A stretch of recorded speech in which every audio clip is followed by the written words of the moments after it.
Estaremos nesse vídeo falando um pouco sobre a história do tabernáculo.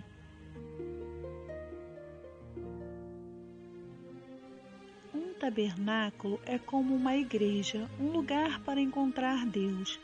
O tabernáculo era uma estrutura que os israelitas construíram para a adoração. Depois do êxodo, o povo israelita acabou vagando pelo deserto por 40 anos. Juntamente com os 10 mandamentos, Deus deu a Moisés as instruções bem detalhadas em Êxodo, capítulo 25 até o 40, de como o povo tinha que construir o tabernáculo e adorar a Deus. Apesar de ser muito luxuoso, essa estrutura era completamente portátil. Toda vez que o israelita mudava o seu acampamento de um lugar para o outro, o tabernáculo mudava com eles. Por ser portátil, o tabernáculo também servia como símbolo de que Deus andava com o povo de Israel. Moisés ia ao tabernáculo para determinar a vontade de Deus para o povo. Mais tarde, um templo que não era portátil foi construído pelo rei Salomão com o mesmo layout do tabernáculo. O tabernáculo era diariamente usado como meio em que o povo se relacionava com Deus. Incenso e outras coisas eram oferecidas a Deus juntamente com as orações e louvores. Deus também estabeleceu dias específicos, como o dia da expiação, quando o povo e os sacerdotes fariam tarefas especiais ou sacrifícios especiais para Deus. O tabernáculo se tornou o centro da comunidade israelita enquanto eles estavam no deserto. Quando eles acampavam, o lugar do acampamento de cada tribo era determinado pela localização do tabernáculo. Os levitas ficavam em volta do tabernáculo e as famílias de Moisés e Arão sempre acampavam ao leste, na frente da entrada. Mesmo na mudança, o tabernáculo permanecia central, com 6 tribos na frente e 6 tribos seguindo atrás. No entanto, quando começou a construção do tabernáculo, as partes de fora foram feitas primeiro. Dessa maneira é que vamos descrever o tabernáculo, de fora para dentro. A Bíblia deixa bem clara que a intenção é que fosse um lugar santo para se reunir. Todos os materiais usados eram raros e valiosos, indicando que qualquer coisa associada a Deus era para ser de melhor qualidade. As paredes da tenda eram feitas de madeira de acácia, que cresce naturalmente no Oriente Médio. Quando o tabernáculo era desmontado para ser movido, muitas famílias tinham trabalhos específicos. O tabernáculo era cercado por um átrio, ou seja, um espaço. Êxodo 27, do versículo 9 até o 21. A moldura da cerca era feita de acácia coberta por prata e descansava numa base de bronze. Cortinas de linho cobriam essa moldura de fora. Elas eram penduradas em ganchos de prata de uma vara de prata. A entrada na face leste do átrio era coberta por cortinas bordadas com cores, as cores azul, roxa e escarlate. O altar do sacrifício. Nesse átrio estava o lavatório e o altar. O altar era o primeiro objeto localizado na entrada do átrio. Os pecadores não podiam entrar diante da presença de Deus. Eles tinham que oferecer um sacrifício por seus pecados. Esse altar foi desenhado para queimar sacrifícios. O altar foi construído de madeira oca e coberto por bronze. Isso o tornava leve o suficiente, apesar do seu tamanho, para ser carregado em várias cobertas de bronze que passava por argolas em bronze nas suas beiradas. Êxodo 27, do versículo 1 até o 8. Uma grelha de bronze ficava no meio do altar para permitir que o ar fluísse para dentro do fogo. Baldes para as cinzas, gancho para as carnes, as bacias para recolher o sangue, e as panelas também eram feitas de bronze. Nos cantos do altar haviam 2 chifres também cobertos por bronze. Esses chifres podem ter sido úteis para amarrar os animais que seriam sacrificados, e eles também eram simbólicos. Como um sinal de proteção, uma pessoa em Israel podia ir ao altar e bater nos chifres. O lavatório. Entre o altar e a tenda da congregação do tabernáculo havia um lavatório ou uma pia de bronze. Êxodo 30, versículo 17 ao 21. A sua localização na entrada da tenda da congregação evitava que as partes interiores do tabernáculo se contaminassem com poeira. Deus é santo e ele exigia que os sacerdotes se limpassem antes de começarem a ministrar na tenda do tabernáculo. O lugar santo. O lugar santo era a primeira parte da tenda de dentro do tabernáculo. Os sacerdotes podiam entrar ali para fazer suas rotinas diárias no lugar do povo de Deus. Dentro do santo lugar havia 3 peças importantes de mobília. Mesa do pão da presença, também chamada mesa do pão da proposição. Mesa do pão da presença, em hebraico, Lehem HaPanim, que significa pão da presença. Essa mesa era feita de madeira de acácia coberta de ouro. Êxodo 25, do versículo 23 até o 30. Quando o tabernáculo era transportado, a mesa podia ser levada em varas que passavam dentro de argolas de ouro nas pontas das mesas.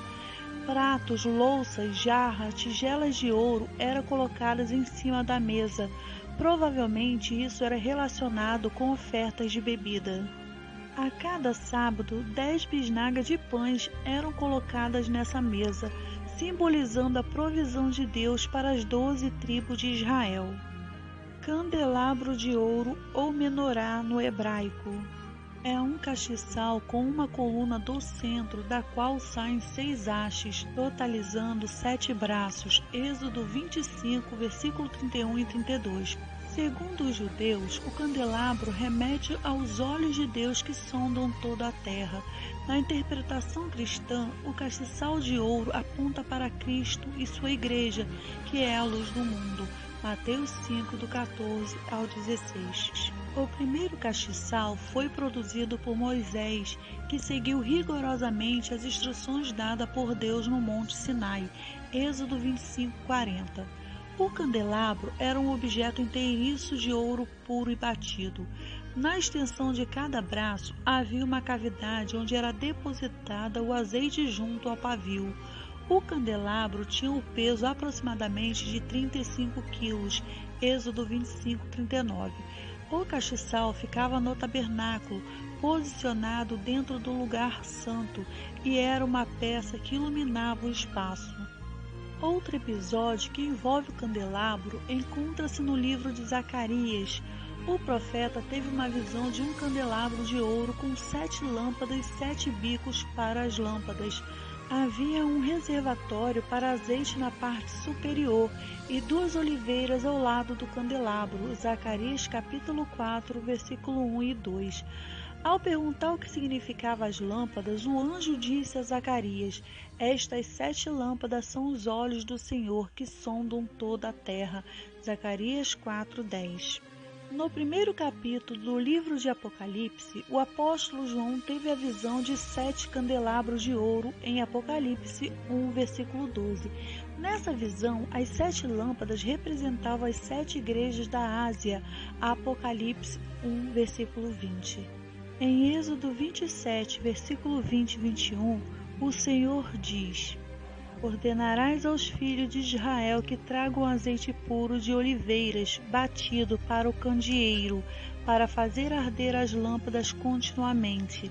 Na tenda da congregação, fora do véu que está diante do testemunho, Arão e seus filhos as porão em ordem, desde a tarde até a manhã, perante o Senhor. Isto será um estatuto perpétuo para os filhos de Israel, pelas suas gerações. O altar do incenso. O incenso era algo que soltava um aroma agradável a Deus. Êxodo 30, versículo 1 ao 10. O incenso também significava a oração, como ainda é nas igrejas. Diferentemente do altar de sacrifício no átrio, esse altar era feito de madeira de acácia coberta de ouro, não bronze, e não era usada para sacrifícios. No entanto, como no altar de bronze, havia chifres em cada canto e argolas e varas para carregá-lo. Nesse altar, o sacerdote queimava o incenso toda manhã e toda noite, e todo ano, no dia da expiação, os chifres eram ungidos com óleo. O altar do incenso tinha no conceito de Deus uma única utilidade, que era o de queimar nele incenso, mas não poderia ser um incenso estranho, e sim um incenso que fosse agradável a Deus. Santo dos Santos. Santo dos Santos, também conhecido como Lugar Santíssimo, era a parte do templo onde ficava a Arca da Aliança, que representava a presença de Deus. No Antigo Testamento, somente o sumo sacerdote podia entrar no Santo dos Santos. Esse lugar no tabernáculo era de acesso restrito. O Santo dos Santos era uma sala quadrada onde ficava a Arca da Aliança guardada. A entrada da sala era coberta por um grande véu e ninguém podia entrar lá dentro, porque, como o nome indica, era um lugar muito santo. Êxodo 26:33. Era particularmente santo porque Deus abençoava esse lugar com a sua presença. Quem entrasse no Santo dos Santos estava chegando o mais perto possível de Deus, e não existe nada mais santo que Deus. Uma vez por ano, no dia da expiação, o sumo sacerdote fazia um sacrifício pelos pecados de todo o povo e entrava no Santo dos Santos para oferecer sacrifícios a Deus. Essa era uma ocasião muito solene e ninguém mais podia entrar na presença de Deus. Levítico 16, do versículo 15 ao 17. O novo Santo dos Santos. Quando Jesus veio, ele se tornou nosso sumo sacerdote. Ele entrou na presença de Deus e ofereceu a sua própria vida como sacrifício por nossos pecados. Hebreus capítulo 9, versículo 11 e 12. Quando Jesus morreu na cruz, o véu que tapava a entrada do Santo dos Santos se rasgou. Agora todos podem ter acesso à presença de Deus. Marcos capítulo 15, do versículo 37 ao 38. Arca da Aliança. A Arca da Aliança era uma caixa de madeira como um baú coberto em ouro puro por dentro e por fora. Êxodo 25, do 10 ao 16. A arca representava a presença de Deus com a nação de Israel. A arca continha 3 itens que mostravam como Deus se relacionava com seu povo: as tábuas com os 10 mandamentos, a orientação de Deus, a vara de Arão, a autoridade de Deus, e uma jarra de maná, a provisão de Deus para as necessidades diárias do seu povo. A arca era portátil, como tudo no tabernáculo. As varas compridas de madeiras cobertas de ouro passavam por argolas de ouro em cada canto. Essas varas não podiam ser removidas nunca, conforme Deus assim havia instruído. Êxodo 25:15. O testemunho. A Bíblia diz que o testemunho foi guardado dentro da arca. A palavra testemunho, nesse contexto, equivale à aliança. Por isso, a arca também é chamada a Arca do Testemunho. Então, o testemunho era as palavras da aliança de Deus com Israel. Essas palavras foram registradas em tábuas de pedra no Sinai, que são comumente chamadas de tábuas da lei. As primeiras 2 tábuas que registraram a aliança de Deus foram quebradas por Moisés. Isso aconteceu quando ele contemplou a idolatria de Israel com bezerros de ouro. Êxodo 32:19. Mas depois Deus ordenou a Moisés que lavrasse outras 2 pedras para que ele recebesse as mesmas palavras que tinham sido escritas nas primeiras tábuas. Isso significou a renovação da aliança. Então as tábuas que foram colocadas dentro da Arca da Aliança, essas eram as últimas tábuas. O vaso de ouro com o maná. Quando Deus enviou o maná para sustentar os israelitas no deserto, ele também ordenou que uma porção do maná fosse colocada dentro de um vaso. Isso serviria de sinal para gerações futuras sobre o poder sustentador de Deus. Êxodo 16:32. Esse vaso devia ficar diante do Senhor e foi guardado junto ao testemunho. Êxodo 16:34.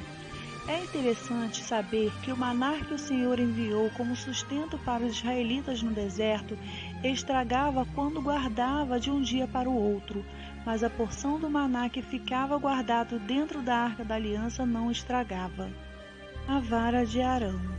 Certa vez, o povo de Israel se levantou contra a liderança de Moisés e questionou a legitimidade do sacerdócio da casa de Arão, que pertencia à tribo de Levi. Então Deus propôs um teste em Israel. Naquela ocasião, Deus provou a sua escolha por Arão, ao fazer com que o seu bordão fosse o único a florescer entre os outros bordões que representavam as tribos de Israel. Tudo isso aconteceu diante da Arca da Aliança no tabernáculo. Depois Deus ordenou que Moisés tornasse a colocar a vara de Arão florescida perante o testemunho. Esse seria mais um sinal para os filhos rebeldes de Israel. Número 17, do 1 ao 13. O propiciatório. O propiciatório recebeu esse nome em conexão ao fato que acontecia nele. No dia da expiação, o sumo sacerdote apresentava a Deus os sacrifícios anuais para a expiação dos pecados de Israel. Então ele pegava o sangue dos sacrifícios e entrava no Santo dos Santos e aspergia o sangue sobre a tampa da Arca da Aliança.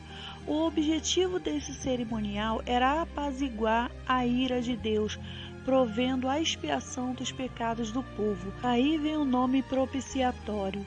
A palavra propiciatório traduz do termo hebraico no Antigo Testamento que indica um lugar de expiação e, por sua vez, vem da raiz de uma palavra que significa pacificar, expiar, encobrir ou fazer reconciliação. Então a tampa da Arca da Aliança era chamada de propiciatório, porque era ali que simbolicamente o povo pecador se encontrava com Deus e era reconciliado com Ele. Era ali que a ira de Deus era aplacada mediante a aspersão do sangue do sacrifício expiatório.